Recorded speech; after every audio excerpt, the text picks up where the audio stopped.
পালপাৰা ২ নং ভুৰগাঁৱত আমি আজি এনিমেল হেল্থ কেম্প এটা আয়োজন কৰিছো, য'ত নেকি আমি কৃষকসকলৰ মাজত সজাগতা এটা কৰিছো, য'ত আমাৰ ফ্লাডৰ পিছত বা পশুপালনৰ স্বাস্থ্যৰ হিতে আমি এনিমেল বিলাকক পশুবিলাকক ডিৱৰ্মিংটো সময়ে সময়ে কৰাব লাগে। বছৰত যেন 4বাৰ ডিৱৰ্মিং আমি কৰো।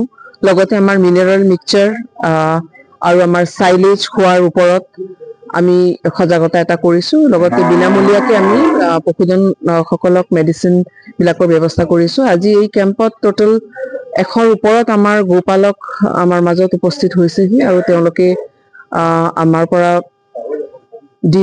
ডিৱৰ্মিঙৰ লগতে বহুতখিনি বিনামূলীয়াকে ঔষধ পাইছে। আমাৰ জাগিৰোডৰ আৰু ভকত গাঁৱৰ মোবাইল ইউনিটৰ ডাক্তৰ দুজনো আমাৰ মাজত আহিছে আৰু তেওঁলোকেও আমাৰ যিখিনি পশুধন লৈ আহিছিলে কৃষকে চিকিৎসাৰ বাবে, সেইখিনি চিকিৎসাটো তেওঁলোকে আগবঢ়াইছে।